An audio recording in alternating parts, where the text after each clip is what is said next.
um programa nacional de rádio que usa o telefone para diálogo com os ouvintes, passou 2 horas recentemente concentrando-se no livro do Apocalipse. O locutor trouxe as seguintes perguntas no ar. Você acha que todas essas recentes calamidades são o juízo de Deus pelos pecados do país? Você acha que o livro do Apocalipse está sendo cumprido? Você acha que estamos no fim dos tempos? O surpreendente é que esse é um programa secular de rádio. E a maioria das ligações respondeu sim. Eles achavam que a sociedade tinha se tornado tão corrupta e imoral que Deus teria de intervir com atos. Os ouvintes estavam convencidos de que Deus está avisando a nossa sociedade por meio de todas essas recentes tempestades e calamidades. Por onde se vá parece que ouvimos conversas sobre o Apocalipse e profecias. As pessoas estão dizendo, definitivamente alguma coisa está acontecendo. Será que Deus está falando através de tudo isso? Será que essas calamidades significam que Ele esteja julgando as nações? Pense nas inúmeras tragédias que têm ocorrido nos últimos anos. O continente americano foi atacado pela primeira vez na história, com Nova York e Washington sendo os alvos do terrorismo. Furacões maciços atingiram a Flórida causando estragos de mais de 20 bilhões de dólares, e deixando multidões sem teto. Tsunami atingindo a Ásia, matando centenas de milhares de pessoas, deixando milhões delas sem teto.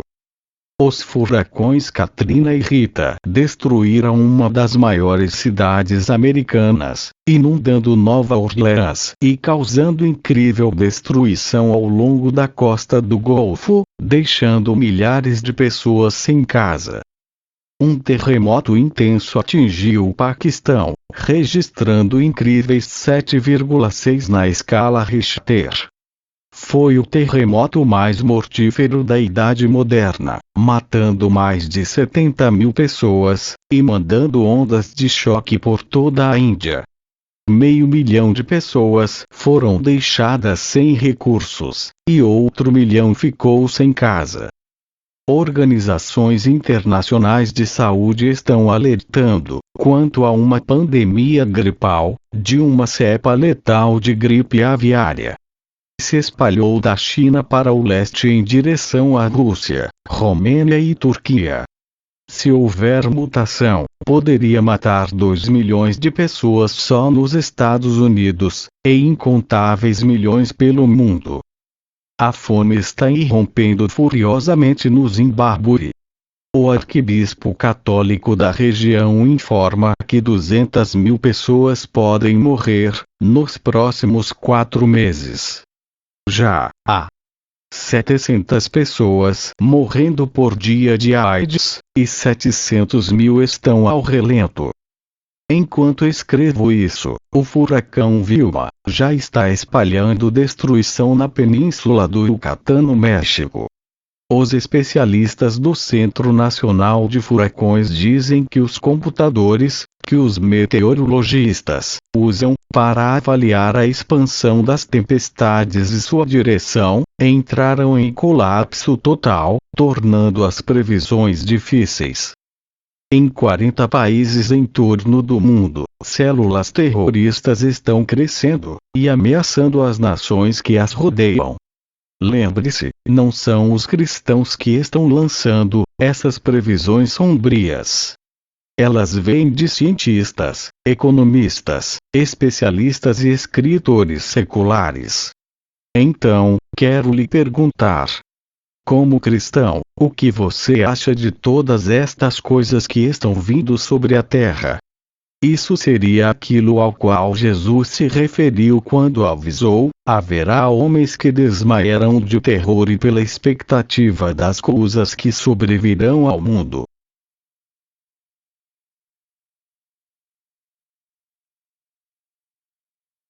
Se cremos que a Bíblia é a eterna palavra de Deus, então temos de crer no que Pedro disse.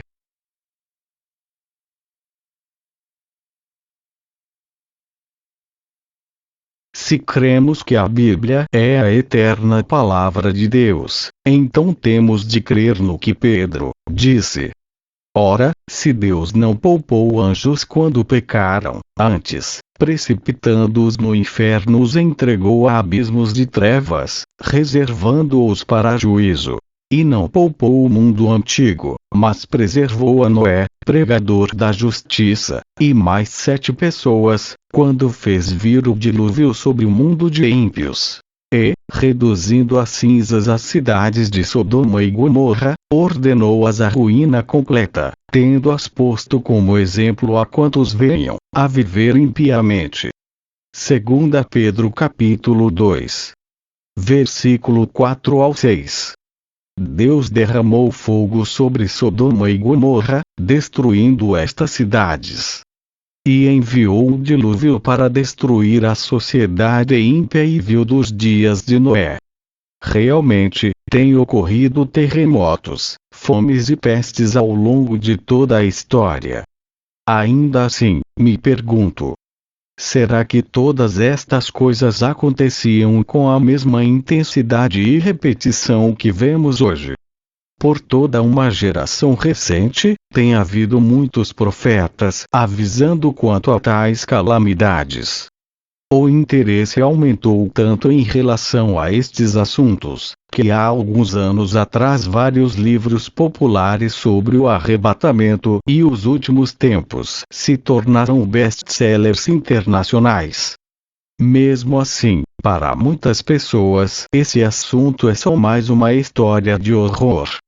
Nos últimos 25 anos, fui só uma pequena voz, em meio a muitas que repetidamente alertaram quanto a um abalo mundial que viria.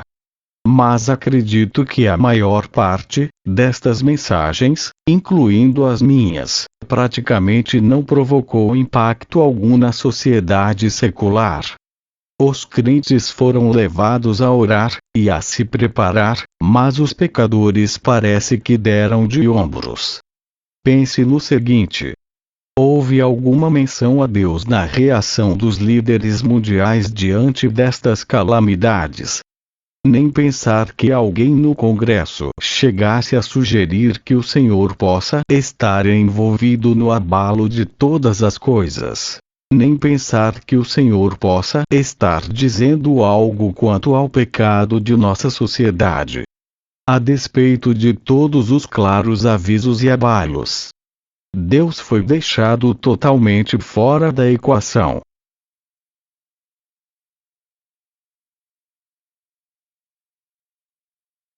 Os ímpios simplesmente não ouvem.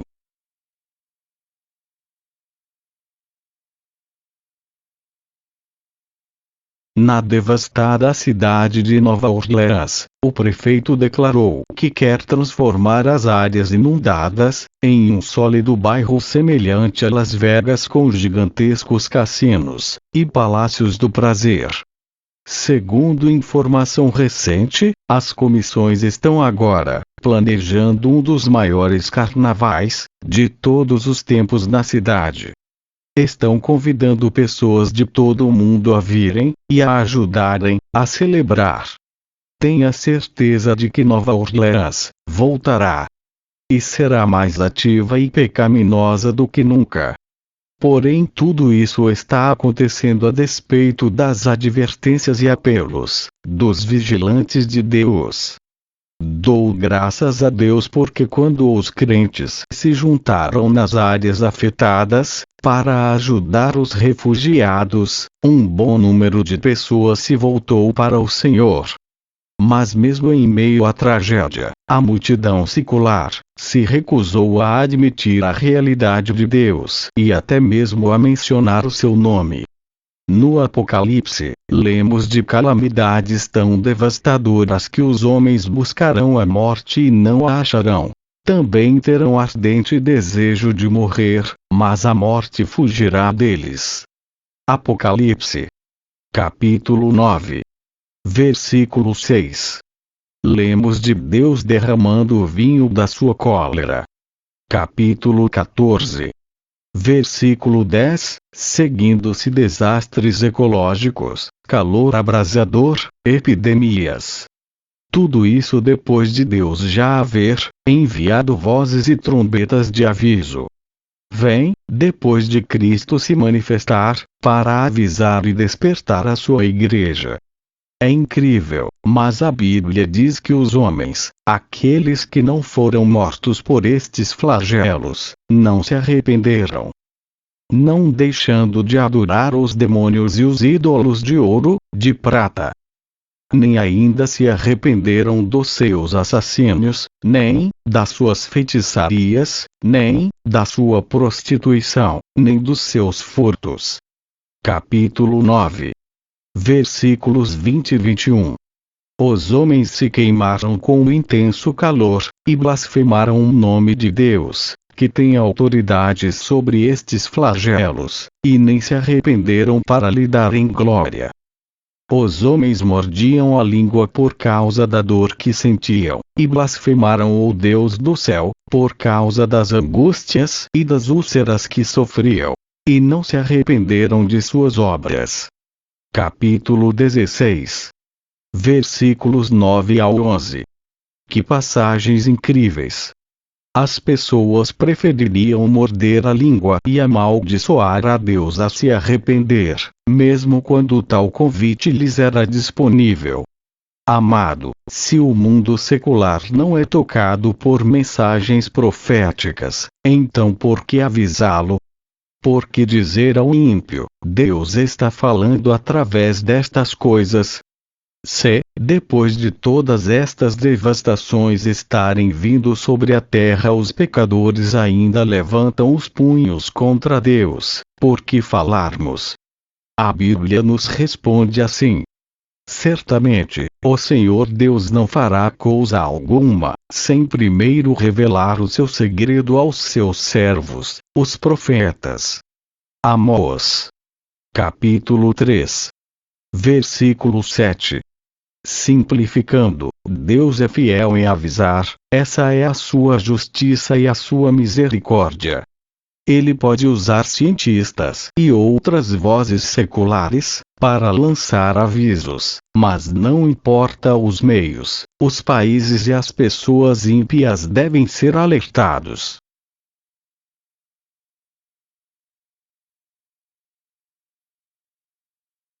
Qual é a mensagem da Igreja de Jesus Cristo numa hora destas?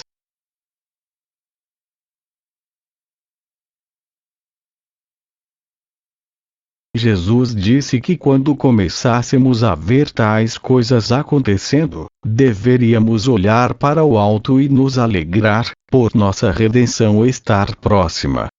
Mas isso é bem diferente de se alegrar pelas calamidades. Se tudo o que podemos dizer a um mundo pecaminoso for, o fim está próximo, o juízo está começando, nós dissemos que isso iria ocorrer, então não estamos oferecendo a eles esperança alguma. Já vimos que com o aumento das calamidades, quando o mundo parece girar no caos, a desesperança cresce e os corações se tornam endurecidos. Se inexiste uma mensagem de esperança ou redenção, o pecador conclui: se isso é a ira de Deus, se isso é o fim, e todos nós vamos para o inferno, então vamos partir para a bagunça e nos dopar. Há mais de 30 anos atrás, escrevi um livro profético chamado Avisco, no qual previno quanto às dramáticas mudanças de clima que atacariam as nossas costas. Seriam calamidades tão fenomenais, que os especialistas diriam, isso está acima da compreensão. São tragédias de proporções bíblicas. Quando escrevi um livro sobre um futuro holocausto financeiro, busquei a Deus quanto à mensagem que me dera. Fiquei profundamente abatido pensando: é só isso que existe? Só coisa negativa. Senhor, essa é realmente a palavra que tu queres que eu traga? Será que vou passar a vida toda só avisando? O Espírito Santo me fez uma promessa naquela ocasião. Ele colocou em meu coração: quando os abalos piorarem, quando vir tais coisas se sucedendo, você estará entre os que pregarão esperança. Enquanto os outros estarão preocupados e nervosos, eu te ungirei com uma mensagem de misericórdia, graça e redenção. No momento em que abunda a desesperança, a tua mensagem abundará com esperança. O que escrevo a você agora é uma destas mensagens prometidas.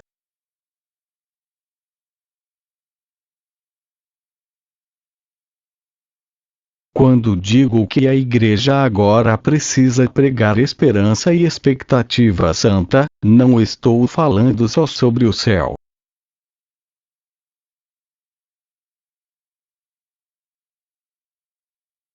A mensagem de esperança a qual somos chamados a trazer, não pode simplesmente ser uma tentativa de convencer os pecadores quanto às maravilhas do céu no porvir.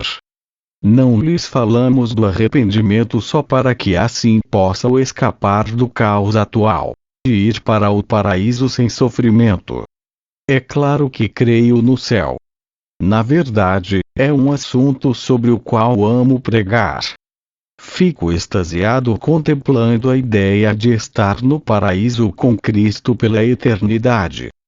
Mas se essa é a única esperança que pregamos ao pecador, ou seja, paz e repouso algum dia, fora deste mundo, ele terá uma reação mais ou menos assim: olhe, no momento não estou pensando em eternidade. Não estou preocupado com um dia, no céu. Quando você fala de Deus, me diz que em algum lugar, algum dia, vou ter alívio. Isso soa muito bem, mas no momento tenho de descobrir algo para me sustentar mais um dia. Estou apavorado, com uma crise atrás da outra. E estou precisando de esperança ou de um milagre, não amanhã mas hoje. No momento, o mundo está ansioso, perplexo, descontrolado e com medo. Então, como pregamos esperança aos que vivem em desespero? Honestamente, fiquei cansado de dizer: vou te mostrar do que o mundo está precisando, ou eis o que a igreja precisa fazer.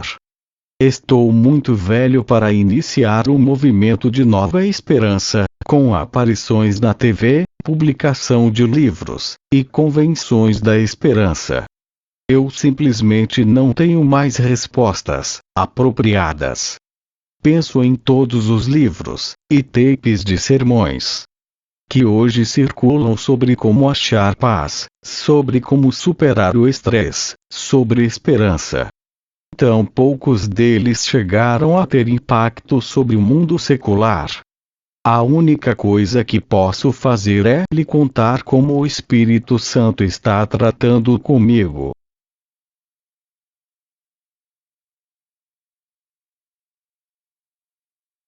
Estou convencido de que as pessoas perdem a esperança porque perderam a fé.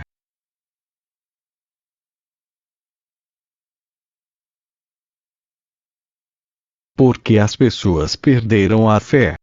É porque não conseguiram encontrar nenhuma prova dela no único lugar onde achavam que podiam encontrá-la: na Igreja de Jesus Cristo. Os pecadores chegam à igreja buscando alguém que persevere em meio às lutas e provações. Que, quando tudo está afundando em torno, tenha uma fé sólida, ancorada. O mundo ouviu muitos sermões sobre fé na televisão e no rádio. Os não crentes ouviram as doutrinas da fé, até leram as doutrinas da fé que nós pastores publicamos. E ouviram cristãos e mais cristãos se jactando de possuírem fé. Mas para todos os lugares para onde olham agora, veem exemplos de fé naufragando. Cristãos que no passado a sustentaram, agora estão desistindo da confiança em Deus em meio às dificuldades. Há pouco ouvi um noticiário dizendo: estamos vivendo numa sociedade nervosa. Os nova-iorquinos estão nervosos, com ataques de terrorismo nos metrôs.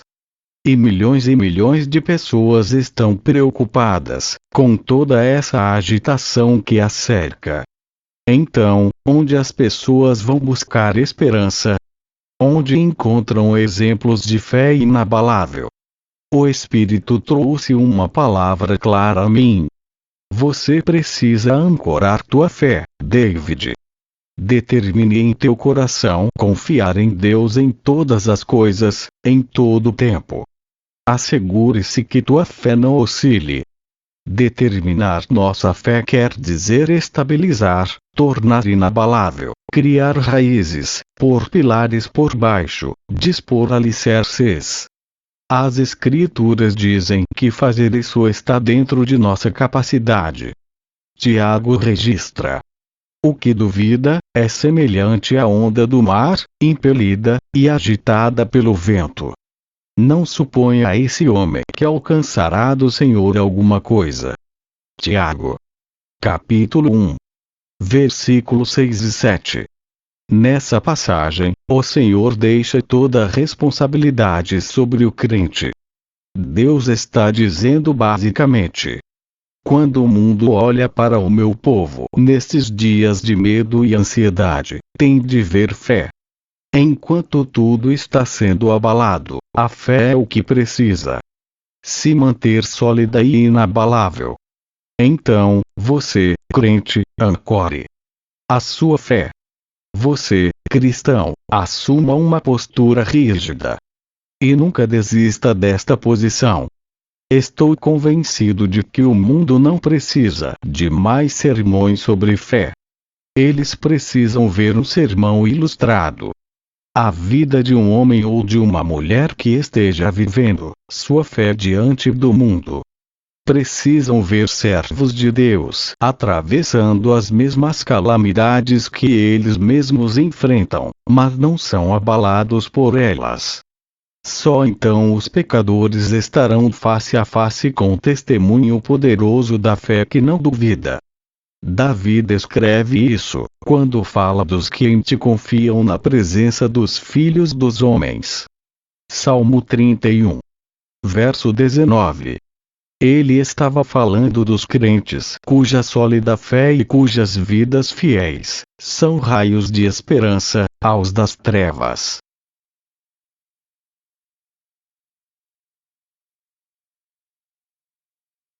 Quando você determinar tua fé trazendo toda a carga e provação a Cristo, deixando tudo aos seus pés e descansando em fé, você será seriamente testado.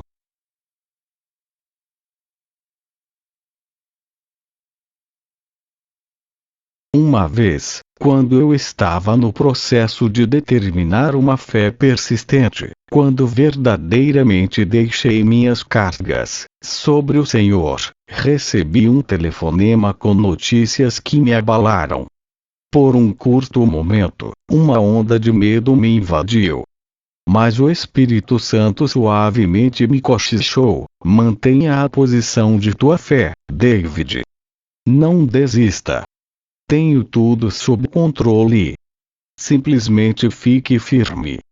Você não deve nunca, jamais, abrir mão de tua postura de fé e confiança. Deixe tudo comigo. Nunca me esquecerei da paz que me atravessou naquele momento. E ao fim do dia, o meu coração ficou cheio de júbilo ao reconhecer: ó Senhor, confiei em ti. Não duvidei. Obrigado. No Salmo 78, lemos sobre Efraim, a maior tribo de Israel. Efraim era a tribo mais favorecida, dentre todas. Numerosa, poderosa, hábil no uso de armas, e bem equipada para a batalha.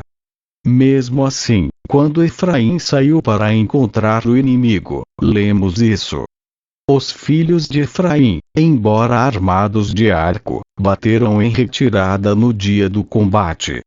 Salmo 78. Verso 9. Essa forte tribo tinha marchado mais bem armada e poderosa que o inimigo. Mas por alguma razão, quando Efraim viu a oposição, a tribo desistiu e recuou. Eles haviam resolvido lutar e vencer, mas assim que ficaram cara a cara com sua crise, desistiram.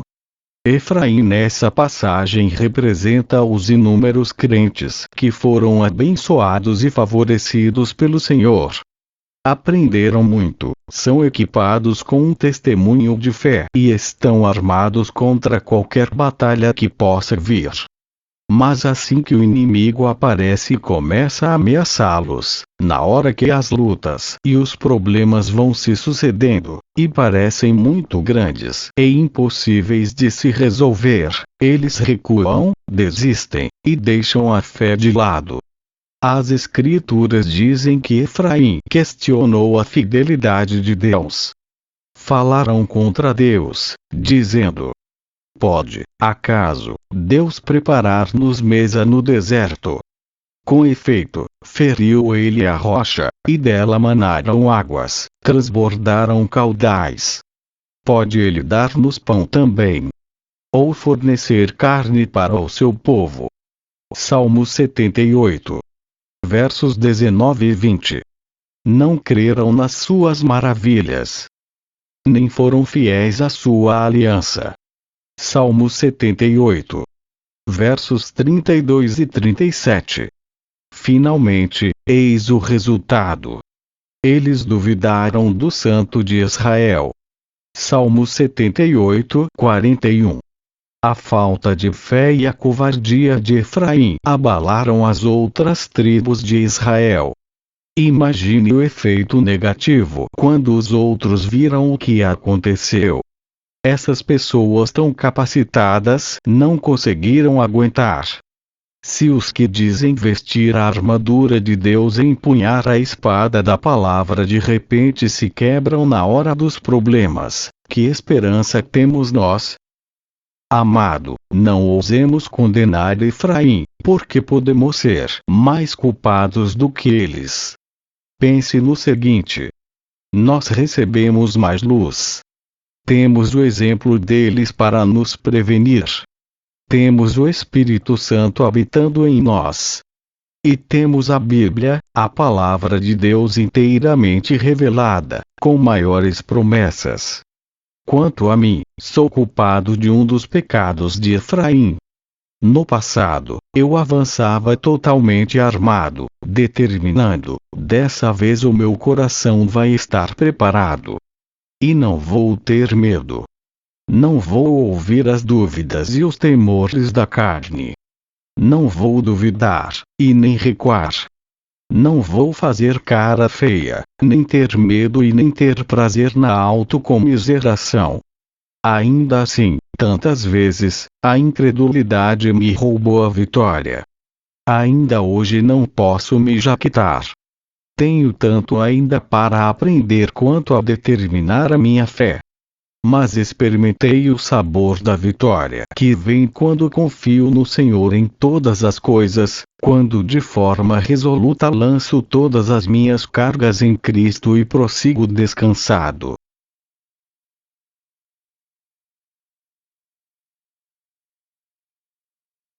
Em Hebreus lemos: pela fé, os antigos obtiveram bom testemunho. Hebreus, capítulo 11. Versículo 2.